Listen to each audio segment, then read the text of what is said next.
My parents left me at TA train station as a joke. Let's see how she finds her way home. I never went back.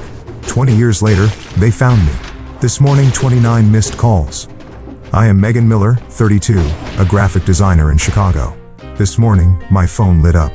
29 missed calls from an unknown number. Immediately, I was transported back to being 12 years old. Standing alone at Union Station, watching my parents drive away laughing. Let's see how she finds her way home, my mother had shouted. That day changed everything through years of therapy. I built a new life far from the people who abandoned me. I never went back. Until now, they found me. Before I tell you how my parents abandoned me and how I rebuilt my life, growing up in Ridgeview, Pennsylvania was like living in two different worlds. To outsiders, we were the picture-perfect family. Frank and Karen Taylor, successful small business owners with their 2 children, Ethan and me, Jennifer, now Megan. But behind closed doors, our home was an unpredictable minefield. My father Frank owned the largest hardware store in town. He was well respected by everyone, known for his booming laugh and generous donations to local causes. My mother Karen ran a small bakery famous for her apple pies that won the county fair blue ribbon 3 years in a row. They seemed like the ideal American couple to everyone else. But the Frank and Karen I knew were different people entirely. Dad's friendly demeanor would transform the moment he stepped through our front door. His drinking started around dinner time and escalated throughout the evening. A bad day at the store meant walking on eggshells at home. Mom, rather than protecting us, became his most loyal enabler, always making excuses. Your father works so hard for this family, or he just needs to blow off some steam. Their parenting philosophy revolved around what they called tough love, which was really just cruelty disguised as discipline. This included what they considered teaching moments that most would recognize as emotional abuse. When I was 7, they left me at a grocery store for over an hour because I had asked for candy. Maybe now you'll learn not to be so greedy, Mom had said when they finally returned, finding me crying by the customer service desk. The store manager had been about to call the police. My older brother Ethan, for years my senior, had it differently. He was the golden child who could do no wrong. Star quarterback, straight A student, and Dad's fishing buddy. While I received criticism for a 97% on a math test, what happened to the other 3%? Ethan would be praised for a B+. I became the family's scapegoat. If anything went wrong, it was somehow my fault. Dinner was cold. I must have distracted Mom while she was cooking. Dad had a bad day at work? Probably because he was up late helping me with homework. The psychological burden was crushing for a child. My 11th birthday particularly stands out. Mom had promised a small party with a few friends. I'd been excited all week, even helping her bake cupcakes the night before. The morning of my birthday, they told me we were going to the local amusement park instead. I was disappointed but tried not to show it. They drove for nearly an hour, pulled into the parking lot, handed me $20 and said, "Have fun. We'll pick you up at 5 p.m.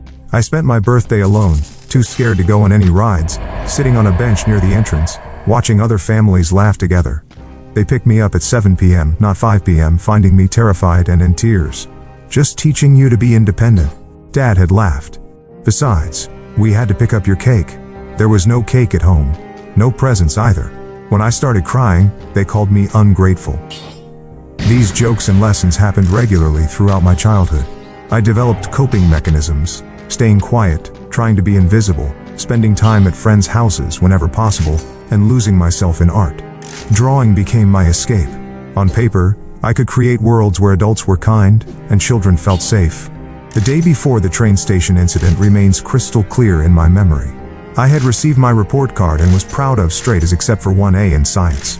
To most parents, this would be cause for celebration. To mine, it was unacceptable. "Nah dash," Dad had bellowed, waving the report card. "What's wrong with you? Are you getting lazy? Ethan never got a minuses." "I tried really hard," I'd whispered. "Clearly not hard enough," Mom added. "We're not raising mediocre children." That night, I overheard them talking in the kitchen. "She needs to learn that life doesn't hand you anything," Dad said. "She's too soft, too sensitive. Maybe she needs a real lesson," Mom agreed. "Something she won't forget." The next morning, they announced we were taking a family day trip to Chicago. Ethan couldn't come because of football practice. It was just going to be the 3 of us, something that rarely happened. Despite the previous night's tension, I felt a glimmer of hope. Maybe this was their way of apologizing. I couldn't have been more wrong. The morning of the Chicago trip, I woke up with a mixture of apprehension and excitement. Dad seemed unusually cheerful at breakfast, making jokes and ruffling my hair. Mom packed sandwiches for the road, humming to herself. The change in atmosphere was so dramatic it made me uneasy rather than relieved. The drive from Ridgeview to Chicago took just over 3 hours. Dad played his favorite classic rock station, while Mom quizzed me on state capitals from the passenger seat. If I got one wrong, Dad would make a clicking sound with his tongue and say things like, "Even a third grader would know that one, Jen." As we approached the outskirts of the city, Mom turned around to face me. "So, Jennifer," she said with an odd smile, "think you're pretty smart. Do you?" "Despite that a minus, I guess," I answered cautiously. "Book smart maybe," Dad interjected, eyes on the road. "But street smart? That's different. Real life doesn't grade on a curve," Mom added cryptically. The knot in my stomach tightened. I stared out the window as the Chicago skyline came into view, trying to ignore the warning signals flashing in my mind. We parked near Union Station around noon. The massive Beaux Arts building was intimidating, swarming with travelers rushing in every direction. I'd never been to Chicago before, and the scale of the city overwhelmed me. "Hungry?" Dad asked as we entered the grand hall of the station. I nodded, still hoping this might turn into a normal family outing. "Good. Wait here by this pillar," Mom instructed, pointing to one of the massive columns near the main entrance. "We're going to move the car to a better parking spot and grab some food. We'll be back in 15 minutes. Can't I come with you?" I asked, that familiar anxiety creeping in. "What? Are you a baby?" Dad laughed. "It's just 15 minutes. You're 12 years old, for God's sake." "But I don't know Chicago," I protested weakly. "Exactly," Mom said with a strange emphasis. "Stay right here. Don't move." I watched them walk away, disappearing into the crowd. The station clock read 12:17 p.m. I stood awkwardly by the pillar watching people stream past. Businessmen with briefcases, families with luggage, couples holding hands. 15 minutes passed, then 20, then 30. The anxiety that had been simmering now boiled over into full-blown panic. Had they forgotten where they left me? Had something happened to them? At the 1-hour mark, I was fighting back tears. I didn't have a cell phone. They hadn't left me any money for a payphone. I had exactly $7 in my pocket, my weekly allowance that I'd saved for the trip. Then, through the large windows facing the street, I saw our blue Ford Taurus drive slowly past the station. My heart leaped. They had gotten lost or confused about where to meet. I ran toward the exit, waving frantically. As the car passed, I saw both my parents inside. Dad was driving slowly, and when he saw me at the window, he grinned and waved. Not a wave of recognition or relief, but a taunting gesture. Mom rolled down her window and shouted words that would forever change my life. "Let's see how you find your way home." Their laughter echoed as they accelerated away. I stood frozen, unable to process what had just happened. They left me on purpose, in a city 3 hours from home, alone. The initial denial gave way to crushing reality. This wasn't a 15-minute lesson. They weren't parking around the corner, waiting to jump out and say, "Surprise." "Did you learn your lesson?" They were actually driving back to Pennsylvania without me. Complete panic set in. I ran back inside the station, gasping for breath, tears streaming down my face. The vastness of Union Station became terrifying. Too many people, too much noise, too many exits and entrances. Where could I go? What could I do? I had no phone, no contacts in Chicago, not enough money for a ticket home, and no identification. For 2 hours, I wandered the station in a daze, occasionally breaking down in sobs before pulling myself together. I was afraid to ask for help. My parents had always warned me about stranger danger, and said police would take disobedient children away to terrible places. Around 3:30 p.m., a station employee named Janet noticed me. She was an older woman with silver-streaked hair and kind eyes behind red-framed glasses. She had seen me circling the same areas repeatedly, clearly distressed. "Honey, are you lost?" she asked, kneeling to my level. I shook my head automatically, trained to never admit trouble to strangers. "Where are your parents?" she persisted gently. They want to move the car," I lied, my voice cracking. "When was that?" Janet asked, her expression growing concerned. I couldn't maintain the facade any longer. 3 hours of abandonment, fear, and confusion came pouring out in a flood of tears. "They left me." I sobbed. "They drove away and said to find my way home. But home is in Pennsylvania." Janet's face shifted from concern to alarm. She led me to a quieter area near the station's administrative offices, got me a bottle of water, and asked me to explain everything. Through hiccuping sobs, I told her about my parents, the A-, and watching them drive away laughing. "What's your name, sweetheart?" she asked. "Jennifer Taylor." I whispered. And how old are you, Jennifer? Devanact. Her face hardened momentarily before softening again. I'm going to help you, Jennifer. What you're describing is not okay. Not at all. Janet informed her supervisor, who called station security. A kind security officer named Marcus took over, asking me more questions about my parents, our address, and phone number. I could see the adults exchanging glances over my head, their expressions grim. We need to call the police, Marcus finally said. What your parents did is abandonment. It's against the law. And that was how, at 4:45 p.m. on a Saturday afternoon, I found myself sitting in a small office at Union Station, watching Officer Teresa Ramirez file a report about my abandonment. My whole body felt numb. This couldn't be real. Parents don't just leave their children in strange cities, but mine had.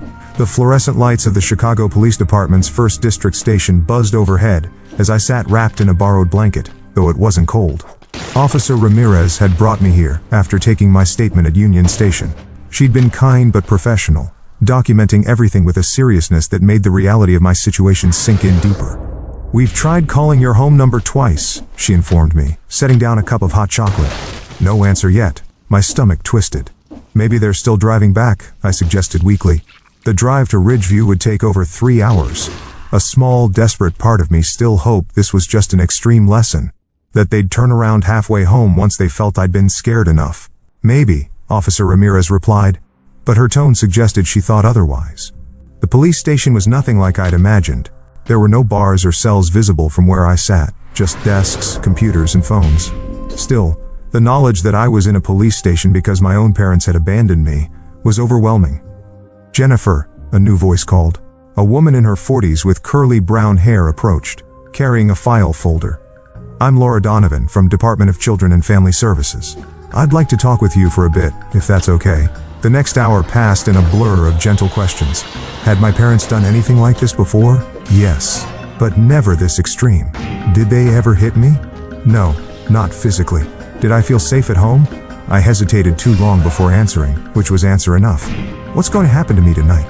I finally asked, my voice small. Laura explained that since they couldn't reach my parents, I would be placed in emergency foster care until the situation could be sorted out. The words, foster care, sent a chill through me. I'd heard stories about foster homes. None of them good. We have a wonderful emergency placement family, Laura assured me, seeming to read my thoughts. The Williams family has worked with us for years. They have a daughter about your age. By 9 p.m. I was sitting at the Williams dining table, picking at a plate of spaghetti I couldn't eat. Diane and Robert Williams were trying their best to make me comfortable, but nothing felt real.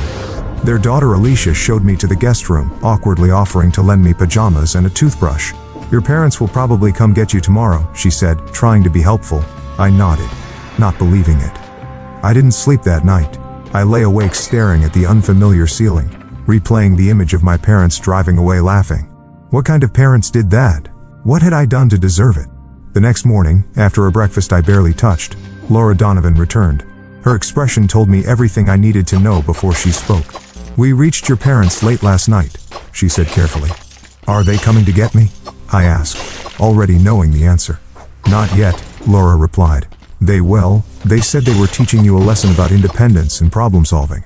Hot tears sprang to my eyes. By leaving me in a different state? They claimed they planned to call the station after a few hours to check on you. But things escalated when authorities became involved. Translation: they hadn't planned to call anyone. They'd expected me to panic, maybe cry, and then, what? Magically find my way home with no money, no phone, and no ID? Your brother Ethan confirmed you were expected home yesterday evening. Laura continued. He was surprised when his parents returned without you. A fresh wave of betrayal washed over me. So Ethan hadn't been in on it. Small comfort. What happens now? I asked. We've arranged a meeting at our office tomorrow. Your parents will be there.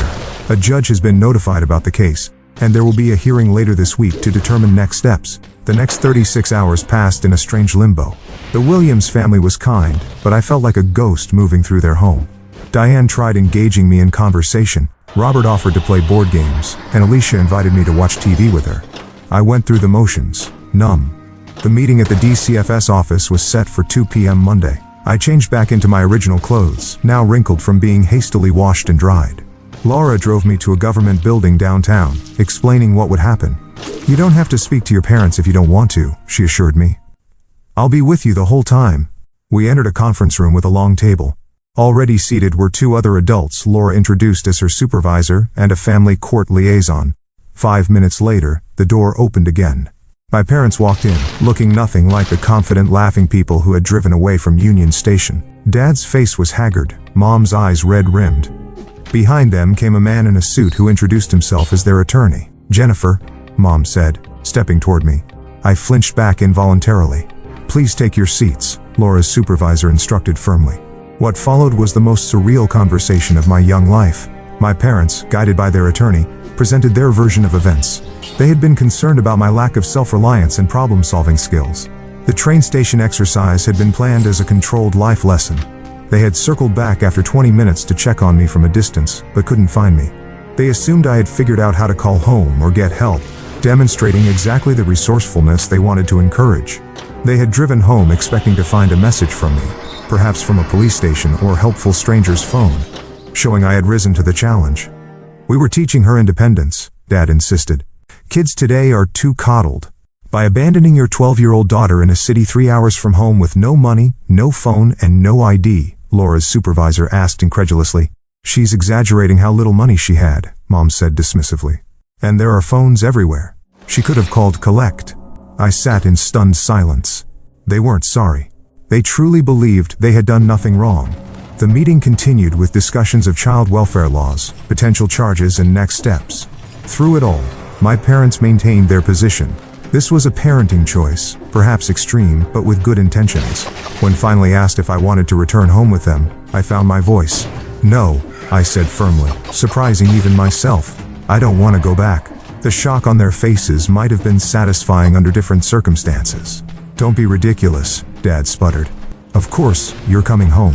That's not your decision right now, Mr. Taylor," the court liaison explained. "Given the circumstances, Jennifer will remain in temporary custody while the court evaluates the situation." As the meeting concluded, Mom tried once more to approach me. "Jennifer, honey, you're overreacting. We were just trying to teach you to abandon people who trust you?" I interrupted, tears streaming down my face. "That's what I learned." I was escorted from the room, my parents' protests fading behind me. In that moment, I knew I would never see our house in Ridgeview as home again. The next few weeks passed in a blur of court hearings, interviews with social workers, and therapy sessions. The initial emergency placement with the Williams family was extended while the system determined what would happen next, though they were kind. Their home never felt like more than a temporary shelter, a waiting room before my real life could resume. 1 month after the train station incident, I met Thomas and Sarah Miller. They arrived at the DCFS office on a Tuesday afternoon, both in their early 40s with warm smiles that reached their eyes. Thomas taught high school art, and Sarah was a pediatric nurse. They had no biological children, but had been foster parents for over a decade. "We believe every child deserves safety, respect, and room to grow," Sarah explained during our first meeting. Supervised by Grace Chin, my newly assigned social worker. "No pressure to talk about anything until you're ready," Thomas added. "We just want you to know our home is open to you for as long as you need." There was something genuine about them that cut through my practiced emotional distance. When Grace asked if I'd be willing to try a placement with the Millers, I nodded cautiously. The Millers lived in a modest 2-story house in Evanston, just north of Chicago. My room there had pale yellow walls, a window seat overlooking a small backyard garden, and empty bookshelves waiting to be filled. "We want you to make it your own," Sarah explained, showing me around. "Pictures, posters, books, whatever makes you comfortable." "What are the rules?" I asked warily, thinking of the ever-changing expectations at my parents' house. Thomas and Sarah exchanged glances. "Basic respect and safety," Thomas replied. "Letting us know where you are, helping with household chores, doing your best in school. We'll figure out the details together as we go." I waited for the catch, the hidden expectations, the impossible standards. They never came. The contrast between the Millers and my birth parents was disorienting. The first time I spilled a glass of juice at dinner, I froze in terror, waiting for the explosion of anger. Instead, Sarah simply handed me a cloth saying, "No worries. Accidents happen." Trust came slowly, painfully.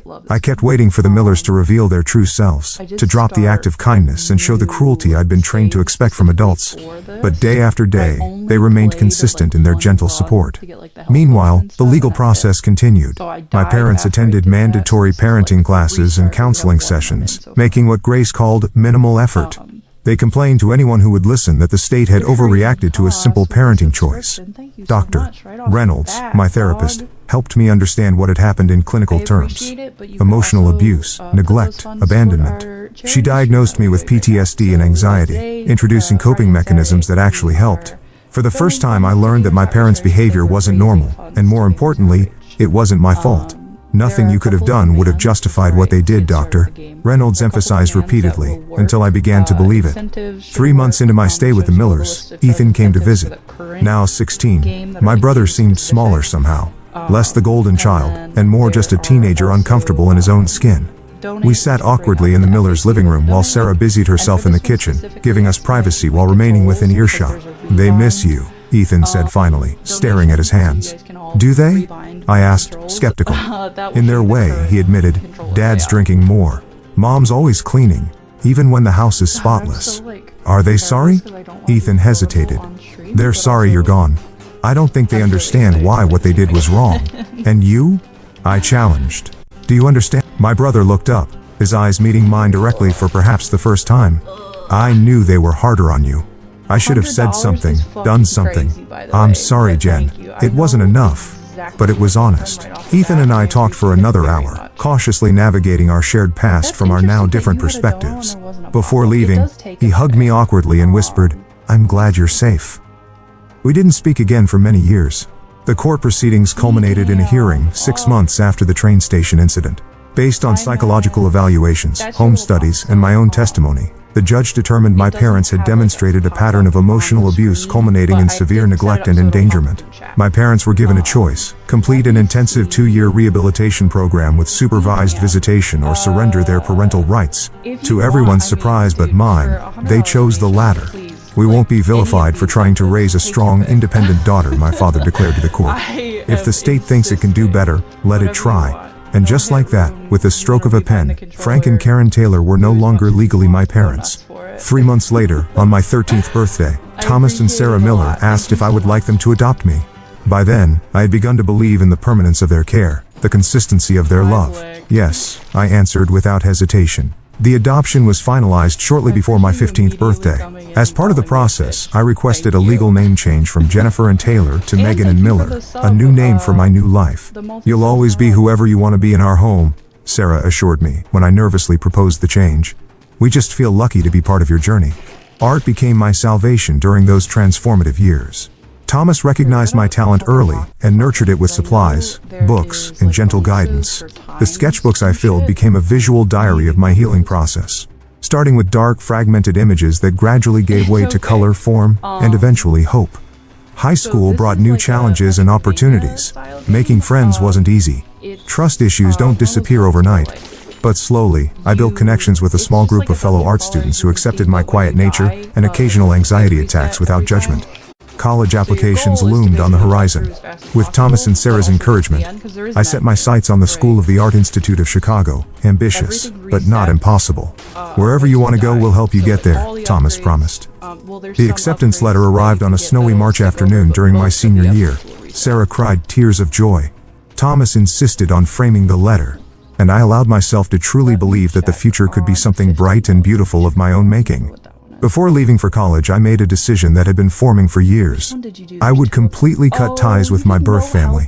No contact, no updates, no connections to the people who had so callously discarded me. Are you sure? Sarah asked gently. You might feel differently someday. I'm sure, I replied. The Taylors are my past. You're my family now. And with that resolution firmly in place, I stepped forward into my future. College at the School of the Art Institute of Chicago opened up a world I'd only dreamed about. The campus buzzed with creative energy, students with bright hair and unconventional clothes, professors who spoke about art like it could change the world and everywhere, the freedom to experiment and grow. My first semester was overwhelming but exhilarating. I declared a major in graphic design, discovering a passion for combining visual art with practical communication. Each successful project built confidence that had been systematically dismantled throughout my childhood. Thomas and Sarah supported me from afar, sending care packages during finals and respecting my need for independence while ensuring I knew their home remained my sanctuary whenever I needed it. The balance they struck showed me what healthy parent-child relationships could look like, even as I entered adulthood. Sophomore year brought Audrey into my life. We met in a color theory class where her bold experiments with neon pigments contrasted with my more restrained palette. Somehow, this difference drew us together rather than apart. "You're the most careful artist I've ever met," she observed over coffee after class one day. "Every mark you make is deliberate." "Is that bad?" I asked, defensively. "Not bad," she clarified. "Just interesting. Makes me wonder what happens when you let go." Audrey's friendship challenged me in ways I desperately needed. She pushed me creatively, but respected my boundaries personally. When I finally shared snippets of my past with her, she listened without pity or horror, then simply said, "They really screwed up losing someone like you." It was Audrey who convinced me to try dating during junior year, after I'd spent college avoiding anything beyond casual friendships. "You don't have to trust everyone," she reasoned, "but maybe try trusting someone." Brian was a photography major with kind eyes and patient hands. Our first date, coffee at a tiny cafe near campus, stretched into a 5-hour conversation. He talked about growing up in rural Wisconsin, his parents' dairy farm, his 3 younger sisters. I shared carefully edited versions of my own background, testing his reactions. "My birth parents weren't good people," I explained vaguely. "I was adopted as a teenager." "Family is complicated," he replied simply. "I'm more interested in who you are now than where you came from." Our relationship developed slowly. Brian never pushed for more intimacy, emotional or physical, than I was ready to give. The first time he reached for my hand and I flinched away, he simply nodded and continued our conversation as if nothing had happened. The next time, I was ready. Dr. Reynolds had prepared me for the challenges of adult relationships after childhood trauma. "Trust issues don't just affect romantic partnerships," she'd explained. "They color every human connection. The key is awareness, recognizing when your reactions stem from past wounds rather than present realities." This awareness helped when Brian and I hit our first serious conflict 8 months into dating. A miscommunication about plans led to me waiting alone at a restaurant for over an hour. By the time he arrived, profusely apologetic about his dead phone battery, I was locked in a bathroom stall, hyperventilating. "You left me," I accused later, the words carrying the weight of abandonment far beyond a delayed dinner. Brian listened as I explained, really explained, what had happened at the train station all those years ago. When I finished, he didn't offer empty platitudes or awkward sympathy. "I can't promise I'll never disappoint you," he said finally, "but I can promise I'll never deliberately hurt you, and I'll always come back." It wasn't enough to heal all wounds, but it was honest. Our relationship continued stronger for the vulnerability we'd shared. Graduation approached with mixture of excitement and anxiety. The protective bubble of academia was ending. The real world awaited. Thanks to a professor's recommendation, I secured an interview at Element Design, a mid-sized firm specializing in branding for nonprofits and sustainable businesses. "We like your portfolio," the creative director told me after reviewing my work. "But more importantly, we like your approach. There's thoughtfulness in your designs that can't be taught." I started at LMNT 2 weeks after graduation, renting a tiny studio apartment 20 minutes from the office. The space was all mine. The first time I'd lived completely alone. I painted the walls soft blue, hung my own artwork alongside prints from artists I admired, and bought plants that required daily care, a small exercise in nurturing life. Work challenged me in unexpected ways. The technical aspects came naturally, but collaborating with clients, presenting concepts, and defending creative choices pushed me far outside my comfort zone. My supervisor, Nadia, seemed to intuitively understand when to push and when to support. "Your work speaks for itself," she advised after I stumbled through an early presentation. "Trust that, and the confidence will follow." She was right. Each small success built upon the last, and within 2 years, I was leading projects for major clients. The scared girl from the train station seemed increasingly distant, though therapy continued to help me integrate these different versions of myself. At 27, Brian proposed during a weekend visit to Sarah and Thomas's home. He'd asked their blessing first, not out of old-fashioned protocol, but recognizing their centrality in my life. We married in a small ceremony the following spring with Audrey as my maid of honor and Thomas walking me down the aisle. "You've built something beautiful," Sarah whispered during our mother-daughter dance, a tradition we'd both insisted on maintaining despite our non-traditional relationship. "We built it together," I corrected, embracing the woman who had shown me what motherhood should be. Around this time, my birth parents made their first attempt to contact me. A Facebook message from Karen appeared one ordinary Tuesday. "Jennifer, we've been thinking about you. Would love to reconnect. Dad and I are still in Ridgeview." I stared at the message for hours before showing it to Brian, then Dr. Reynolds. With their support, I made the decision to maintain the boundaries I'd established years before. I blocked the account without responding, then did the same when similar messages appeared on Instagram and LinkedIn in the following months. The intrusions disturbed me, but I refused to let them derail the life I'd worked so hard to build. Instead, I channeled the complicated emotions into a new venture. At 2008, I left Element Design to start my own studio. Focusing on branding for organizations supporting children and families in crisis, Miller Creative became my professional identity, a name that represented not just my work, but the family who had saved me. From a spare bedroom in our apartment, the business grew steadily through referrals and a growing portfolio of successful projects. Brian supported my entrepreneurial leap completely, his own career as a commercial photographer providing stability during the uncertain early months. We discussed children but agreed to revisit the question after the business was established. The thought of parenthood still triggered complex emotions, fears of inadvertently reproducing patterns despite my best intentions. "You're not them, doctor," Reynolds reminded me during a particularly difficult session addressing these fears. "The very fact that you're concerned about this shows how different you are." Our apartment eventually gave way to a small house with enough space for separate home offices and a guest room for visiting family. The day we moved in, Brian surprised me with a rescue dog, a gentle, one-eyed mutt named Scout, who had his own history of abandonment. "Thought you two might understand each other," Brian explained as Scout cautiously explored his new home. He was right. Scout and I bonded immediately, his unquestioning affection helping heal parts of me that still harbored doubt. My morning routine expanded to include walks through the neighborhood park, watching Scout's joy at simply being alive and safe. With each passing year, the life I'd built felt increasingly solid. My business thrived, my marriage deepened, and my relationship with Thomas and Sarah evolved into the adult parent-child dynamic I'd never expected to experience. My chosen family expanded to include Brian's parents and sisters, who welcomed me without reservation or judgment. I had created a stable, healthy existence despite, or perhaps because of, the trauma that had shaped me.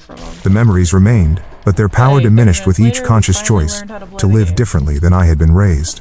Until this morning, when my phone lit up with 29 missed calls and the carefully constructed walls between past and present began to crumble, I stared at my phone in disbelief. 29 missed calls from an unknown number with a Pennsylvania area code. The notification glared at me. A digital intrusion from a past I'd worked so hard to leave behind. My finger hovered over the voicemail icon, heart pounding. Scout sensed my distress, pressing his warm body against my legs. The morning sunlight streamed through the kitchen windows, illuminating the ordinary breakfast scene. Coffee mug, half-eaten toast, laptop open to client emails, now transformed by this unexpected connection to my former life. I pressed play, holding my breath. Jennifer, or Megan. I guess it's Megan now. A male voice, older but instantly recognizable. "Ethan, it's your brother. I know it's been years, and you probably don't want to hear from any of us. But Dad had a heart attack last night. It's bad. The doctors aren't sure if he'll make it. I thought you should know." My number as I disconnected before the message finished, hands shaking so badly I dropped the phone. Scout whined, nudging my palm with his nose. "I'm okay," I whispered, more to myself than to him. I'm okay, but I wasn't. My carefully constructed compartmentalization was crumbling. Within minutes, other notifications appeared. An email from an address I didn't recognize, but with the subject line, "Your father, please read." A Facebook message request that simply read, "Jennifer, it's Mom. Please, call. It's urgent." 20 years of silence, and now this barrage of communication. Why no? What did they want from me? The panic attack hit without warning.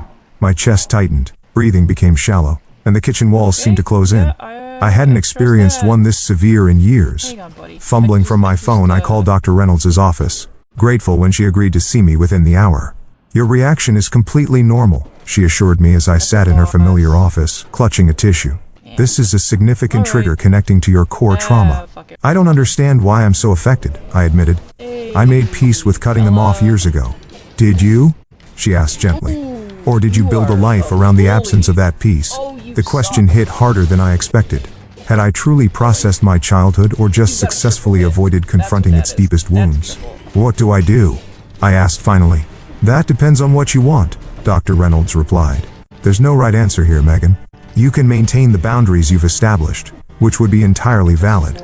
Or you can engage on your own terms. If there's something you need from this interaction, what would I possibly need from them? Only you can answer that. Closure? Answers? The opportunity to speak your truth? Or perhaps confirmation that your decision to leave was the right one. I left the session with more questions than answers, but also with grounding techniques to manage the anxiety that threatened to overwhelm me. Back home, I called the two people who had earned the right to advise me on family matters. Sarah answered on the second ring. Megan, what a lovely surprise. The moment I heard her voice, I broke down again. Through tears, I explained the situation. "Oh, sweetheart," she said when I finished. "What can we do? Tell me what to do," I pleaded. "You know we can't do that," she replied gently. "But I can tell you that whatever you decide, Thomas and I support you completely. Your relationship, or lack thereof, with your birth family doesn't change anything between us." After hanging up, I called Audrey, who offered to come over immediately. Within an hour, she was at my kitchen table, pouring wine despite the early hour. "Okay, let's think this through," she said pragmatically. "What's the worst that could happen if you respond? They could try to pull me back into their dysfunction, make me feel responsible for them, dismiss everything they did, re-traumatize me. And what's the worst that could happen if you don't respond?" I considered this carefully. I might always wonder, maybe regret not having said what I needed to say. "So the question isn't really about them," Audrey observed. "It's about what you need." When Brian came home that evening, he found me surrounded by research, printouts about heart attacks, treatment protocols, recovery rates. My graphic designer's mind had created a flowchart of possible responses and their potential consequences. "I see you've been busy," he said, kissing the top of my head. "I need to understand what's happening medically before I decide anything," I explained. "If this is really life or death, or if it's a manipulation," Brian finished when I trailed off. "Is that terrible of me to even think that?" "No," he said firmly. "It's self-protective and smart." We talked late into the night, weighing options and scenarios. Brian, who had never met my birth family, but had witnessed the aftermath of their damage, maintained that I owed them nothing. "But this isn't about owing," he acknowledged.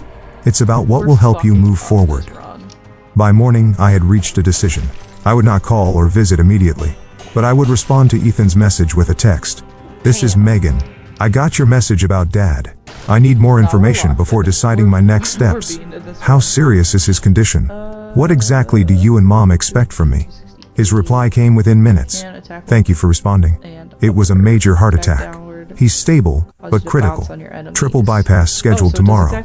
Mom's a mess. We don't expect anything, just thought you should know. Would understand completely if you want no part of this." The sincerity surprised me. I wrote back, "I need time to think. We'll be in touch." Over the next 3 days, I engaged in intense self-reflection, spoke with Dr. Reynolds again, and ultimately made my decision. I would meet with Ethan, and only Ethan, at a neutral location to get a clearer picture of the situation before considering any contact with my parents. We arranged to meet at a coffee shop halfway between our locations. Seeing my brother after 20 years was surreal.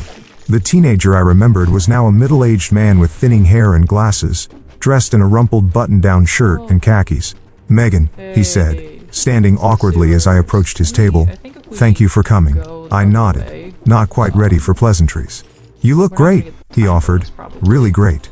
"Tell me about Dad," I said, getting straight to the point.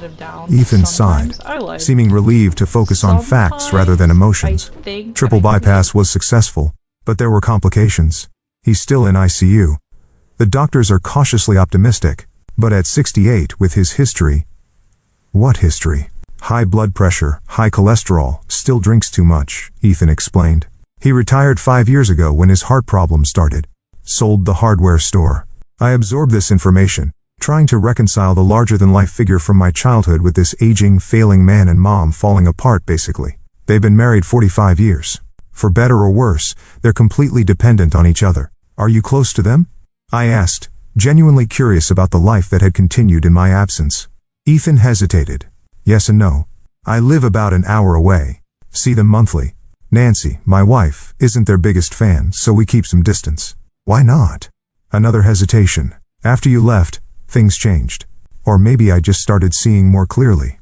They never really took responsibility for what happened with you. There were a lot of stories they told to themselves, to family, to everyone. But over time, especially after having my own kids, I couldn't keep pretending." "What did they tell people about me?" I asked, both dreading and needing to know. "At first, that you were staying with friends in Chicago for school opportunities. Later, that you'd become rebellious and cut contact, despite their best efforts. Most people believed them. They were good at presenting themselves as victims."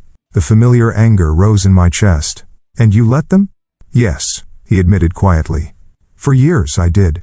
I was 18, heading to college. It was easier to accept their version than confront what really happened. I'm not proud of that. His honesty disarmed me slightly. Why are you reaching out now after all this time? Just because Dad is sick. Partly, Ethan acknowledged. But also because my daughter Emma is 12 now, the age you were when it happened. Watching her grow up has made everything so much clearer. The thought of anyone doing to her what they did to you.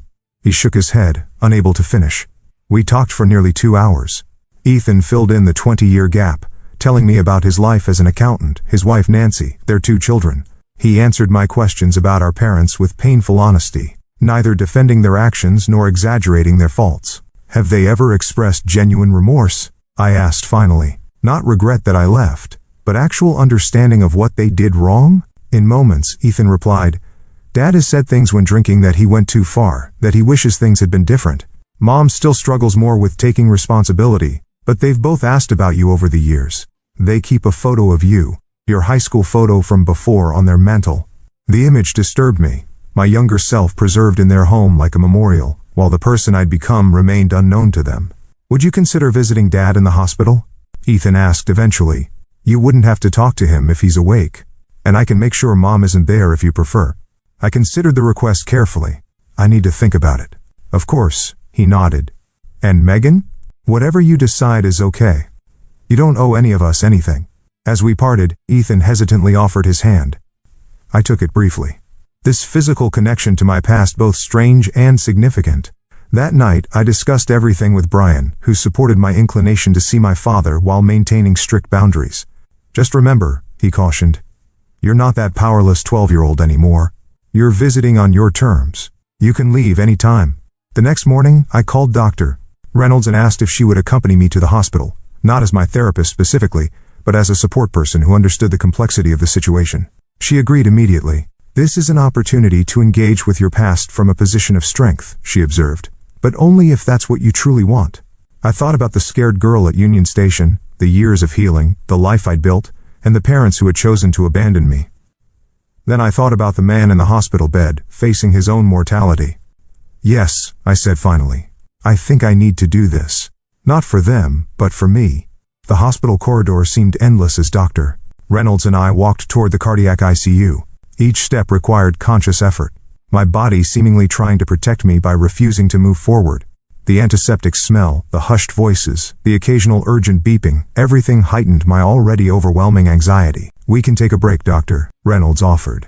Noticing my shallow breathing, I shook my head. If I stop, I might not start again. Ethan waited at the ICU entrance, relief visible on his face when he saw us. Thank you for coming, he said quietly. Dad's awake, but tired from physical therapy. Mom's at the cafeteria. I made sure to schedule this when she'd be away as you requested. And she agreed to that? I asked skeptically. Not exactly, Ethan admitted. I told her I needed time alone with Dad to discuss insurance matters. His discomfort with the deception was obvious. I introduced Dr. Reynolds simply as a friend, and Ethan didn't question her presence. As we approached my father's room, he touched my arm lightly.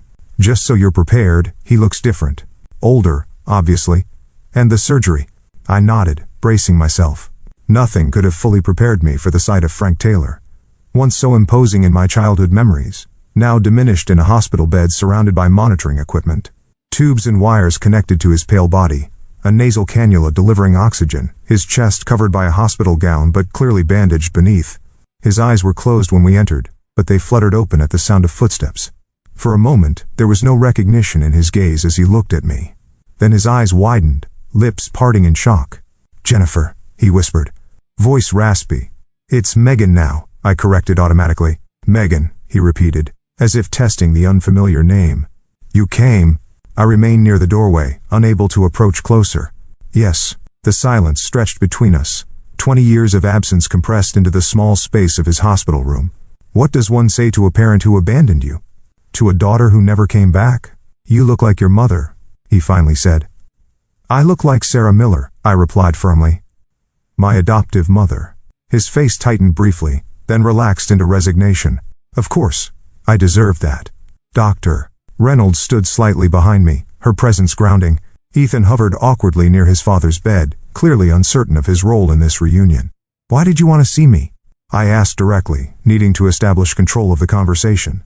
Frank seemed taken aback by the question. "You're my daughter." "I was your daughter," I corrected, "until you decided a 12-year-old needed to find her own way home from Chicago." He flinched visibly. "We made a mistake. A terrible mistake. A mistake is forgetting to pick someone up. A mistake is being late. What you and Mom did was deliberate cruelty disguised as parenting." My voice remained steady, surprising me with its strength. Years of therapy had prepared me for this moment, though I'd never expected it to come. "You're right," Frank said quietly. "There's no excuse. I've had a lot of time to think, especially since." He gestured weakly at the medical equipment surrounding him. "When you're facing the end, you see things differently." "Are you dying?" I asked bluntly. "Not immediately, they tell me. But this was a warning shot." He attempted a weak smile that didn't reach his eyes. "Makes a man reflect on his regrets. And I'm a regret?"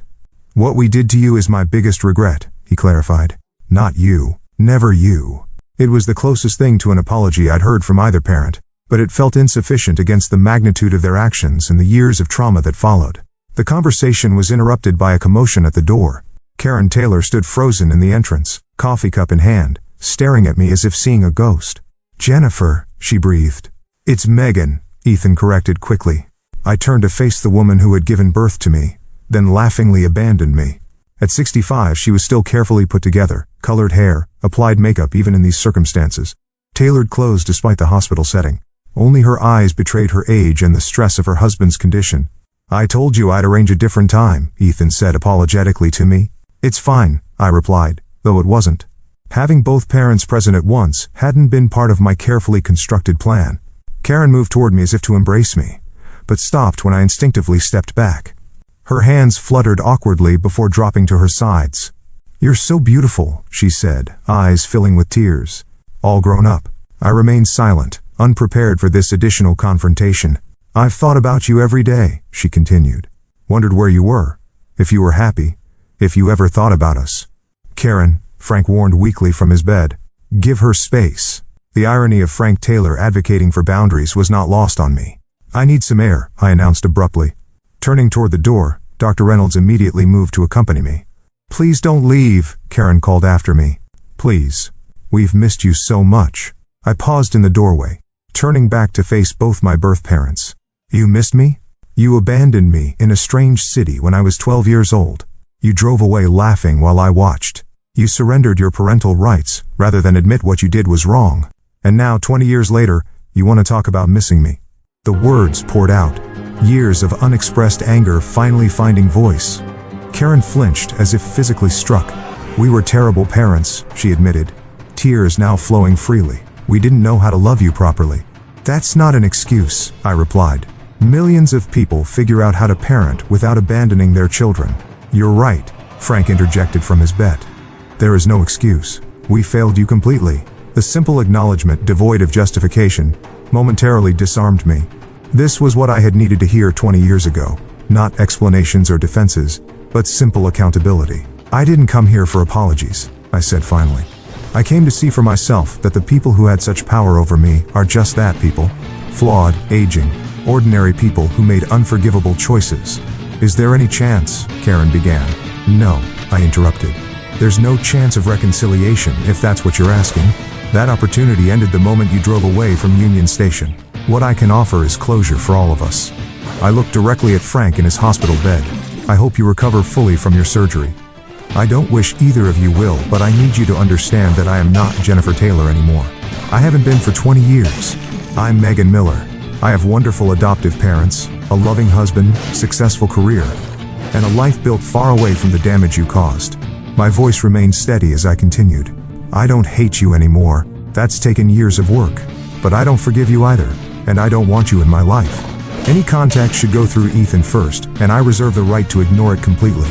The finality of my statement hung in the air. Karen sobbed quietly while Frank closed his eyes, a single tear tracking down his weathered cheek. "We understand," he said finally. Dr. Reynolds and I left shortly after, the confrontation having exhausted me emotionally. In the hospital parking lot, I stopped and took a deep breath of fresh air, feeling lighter than I had in years. "You did beautifully," Dr. Reynolds observed, How are you feeling? Like I finally got to be the adult in the room with them, I replied. Like I took back some of the power they had over me for so long. Over the next few days, I processed the hospital encounter through additional therapy sessions and long conversations with Brian, Sarah, and Thomas. The experience had been draining, but ultimately empowering. I had faced my abusers on my terms and walked away intact. Ethan texted updates about our father's recovery, which I appreciated but didn't feel compelled to act upon. I made it clear that while I was open to maintaining minimal contact with my brother, my boundaries regarding our parents remained firm. 1 week after the hospital visit, I sat at my desk, deleting the numerous contact attempts from my birth parents that had accumulated since our meeting. Karen had sent daily emails despite my clear statement about boundaries. Frank had tried calling twice. I blocked their numbers and email addresses without reading the messages, then called Sarah. I just wanted to say thank you, I told her when she answered. For everything. For showing me what parents should be. Oh, sweetheart, she replied warmly. You've given us far more than we could ever give you. That evening, Brian and I took Scout for a long walk through our neighborhood. The summer air was warm, fireflies beginning to appear in the gathering dusk. Scout trotted happily ahead, his one good eye bright with canine contentment. What are you thinking about? Brian asked, squeezing my hand. How sometimes the family you're born into isn't the family you're meant to have, I replied.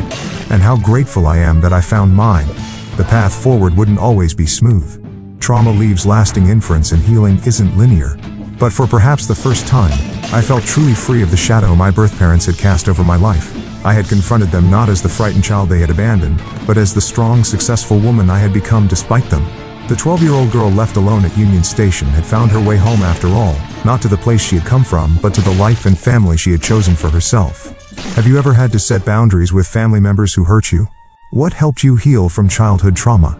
I'd love to hear your stories in the comments below. Thank you for listening, and I wish you strength on your own healing.